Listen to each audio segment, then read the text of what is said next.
კვირას 3 მაისს ყოვლადწმინდა სამების სახელობის საპატრიარქო ტაძარში საკვირაო ლიტურგია აღევლინა. დღეს საქართველოს მართლმადიდებელი სამოციქულო ეკლესია აღნიშნავს განრღვეულის კვირას.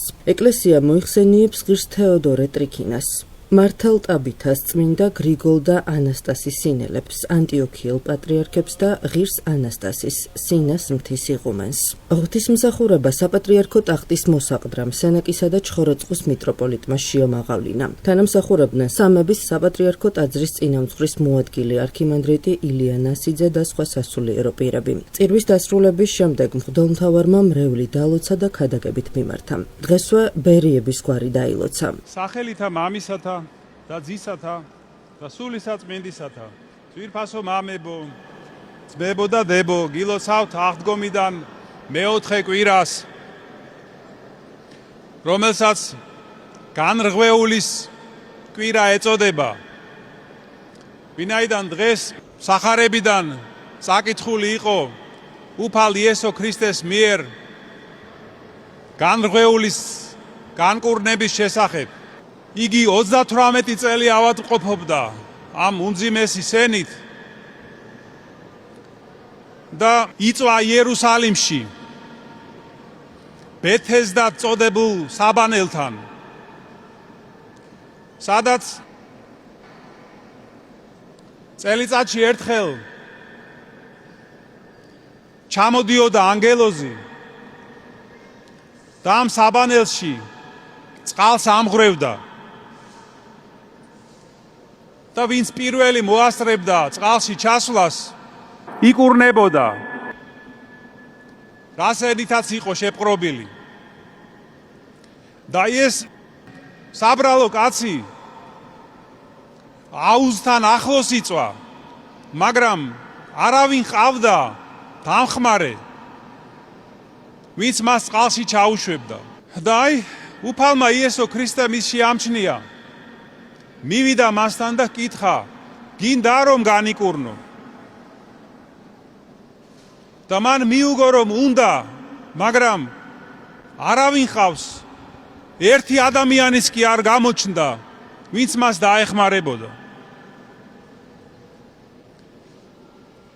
მაშინ უფალმა უთხრა, აიღე შენი სარეცელი და გაიარე.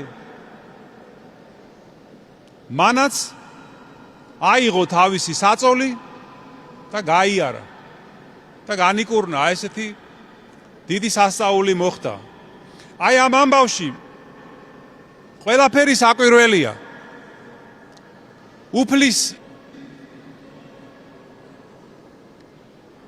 ძალის და მადლის სიდიადე. საკვირველია ასევე ამ აუზის მაკურნებელი წყალიც. საკვირველია რომ უფალმა ეს კაცი შეამჩნია და მივიდა მასთან. საკვირველია რომ ეს ადამიანი 38 წელი იყო პარალიზებული და ასეთი სულიერი თვისებები შეიძინა. უდრტვინველობა, მოთმინება, სიმდაბლე, რწმენა, დიდი გონიერება. ეს ჩანს მისი პასუხიდან, მისი ქცევიდან, რომ ამისთვის დაიმსახურა ღვთის ასეთი დიდი მადლი და წყალობა. საკვირველია ისიც, რომ ერთი ადამიანიც კი არ გამოჩნდა, ვინც მას დაეხმარებოდა. და ასე შემდეგ. და აი ძვირფასო ძმებო და დებო, დღესაც არსებობს ჩვენთვის ეს სასწაულთ მოქმედი საბანელი, ემბაზი, რომელშიც ადამიანები განიწმინდებიან, იკურნებიან და მეტიც მკვდრეთით აღდგებიან. ოღონდ ეს არის უმეტესად სულიერი კურნება და სულიერი სიკვდილისგან აღდგომა. რა არის ეს საბანელი? ეს ემბაზი. ეს არის ჩვენი ეკლესია, მართლმადიდებელი ეკლესია. ხოლო მაკურნებელი წყალი მისი ეს არის საღვთო მადლი, რომელიც ეკლესიაში მოქმედებს. მაგრამ იმისთვის რომ ადამიანმა მიიღოს ეს კურნება, ეს ძალიან უნდა სურდეს, მთელი გულით, მთელი გონებით უნდა ითხოვდეს ამას და ლოცულობდეს და რა თქმა უნდა ასევე ძალიან მნიშვნელოვანია რომ შეისმენდეს ეკლესიის ხმას და სწავლებას. და საჭიროა ასევე რომ ყავდეს ადამიანი, ვინც სულიერად დავრდომილს ამ საბანელამდე მიიყვანს. ანუ ეკლესიაში ვინც მოიყვანს. აი ნახეთ როგორი განსხვავებაა ახალი აღთქმის ეკლესიის ძალასა და მადლს შორის, მადლსა და ძველი აღთქმისეულ საბანელს შორის. ახალ აღთქმისეულ ემბაზსა და საბანელსა და ძველი აღთქმისეულ საბანელს შორის და აუზს შორის. იქ როგორც გითხარით, მხოლოდ წელიწადში ერთხელ ჩამოდიოდა ანგელოზი და მხოლოდ ერთი ადამიანი იკურნებოდა. პირველი, ვინც მოასწრებდა ჩასვლას.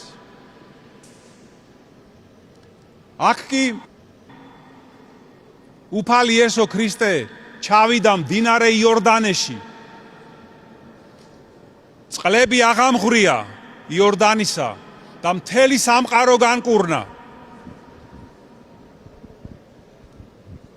თუ იქ პირველის მერე ჩავიდოდა მეორე თუ მესამე, ისინი აღარ იკურნებოდნენ, იმიტომ რომ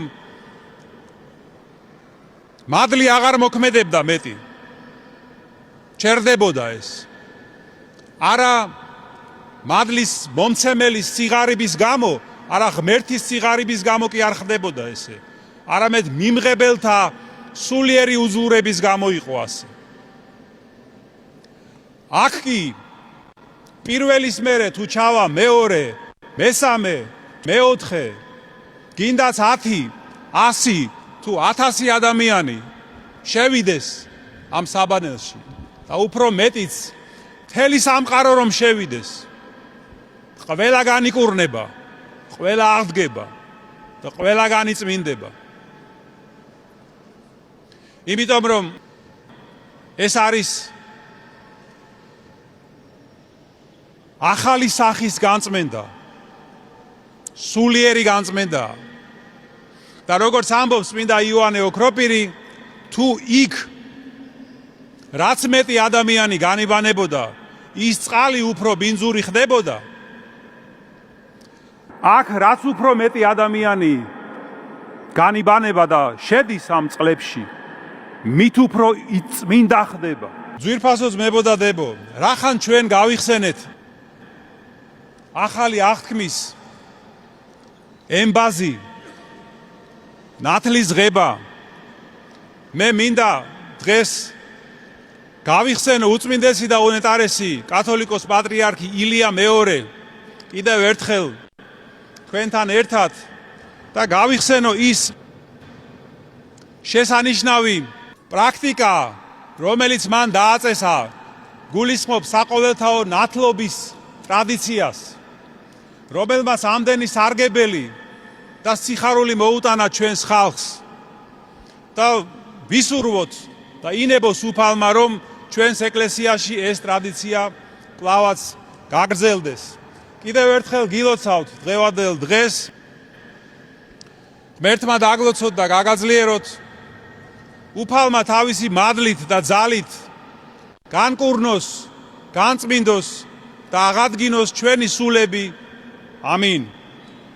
დღეს ჩვენ ვლოცავთ ბერიების გვარს. ღმერთმა გაგახაროთ, გაბრავლოთ და გაგაძლიეროთ. ჩვენთან არს ღმერთი.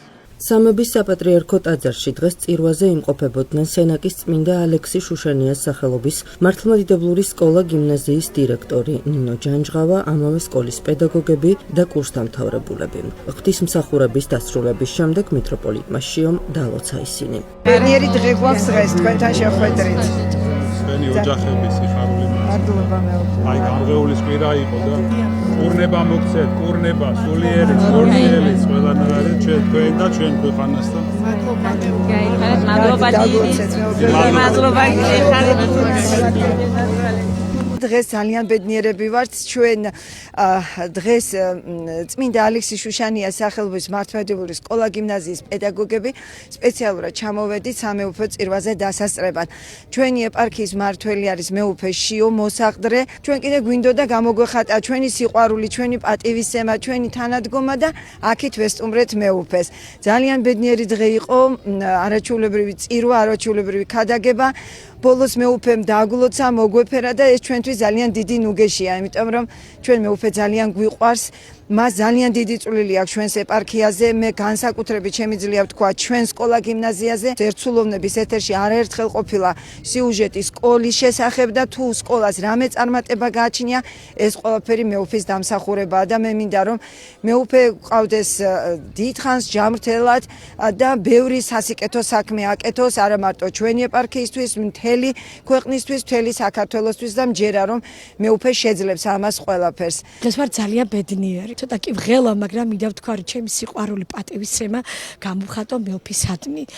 ვინაიდან ეს ბედნიერი წლები მაკავშირებს აგერ 15-18 წელი მათთან ურთიერთობის მონასტრიდან დაწყებული სკოლა გიმნაზიის ჩათვლით და მე მინდა მეუფეს განსაკუთრებული მადლობა გადავხატო. განსაკუთრებით იმისთვის, რომ რასაც მეუფე ჩვენთვის აკეთებს სკოლისთვის, არაერთი პროექტი განხორციელებია, არაერთი მოსწავლე დაუფინანსებია და არაერთი მოსწავლის გაუხარებია გული და იცით ალბათ, რომ სწორედ მეუფის დამსახურებით ხდება ის წარმატებები, რაც ჩვენ სკოლა გიმნაზიას გააჩნია და რა ვიცი, მიყვარს მეუფე, მინდა ვუსურო ჯანმრთელობა, ბედნიერება და მინდა ერთი ვთქვა, რომ მის თვალებთან ცრემლები შევნიშნე, რომ და თან არაერთი ვიდეო ვნახე და მოვისმინე, რომ აი დარწმუნებული ვარ, როგორ უმძიმს მეუფეს, პატრიარქი მის გვერდში არ არის და აი განსაკუთრებით ამითვისაც ვაფასებთ ალბათ მთელი საქართველოს. ძალიან დიდი მადლობა და კიდევ ერთხელ მადლობა ჩემს მეუფეშიოს. მიყვარხარ მეუფე. ჩამოვედით ქალაქ სენაკიდან სწორედ იმისთვის, რომ დავსწრებოდით წირვას, გვენახა მეუფე. მართალიას ძალიან შორი გზაა, თუმცა ვთვლით, რომ ეს არის მცირედი მადლობა იმისათვის, რომ მადლობა გადაგვეხადა მეუფეშიოსთვის იმ ხარდაჭერისთვის, იმ დახმარებისთვის და იმ შეტანილი წვლილისთვის, რასაც ჩვენ სკოლაში ანხორციელებდა და რომელიც დღეს ჩვენს კურსდამთავრებულებს დღემდე მოყვება.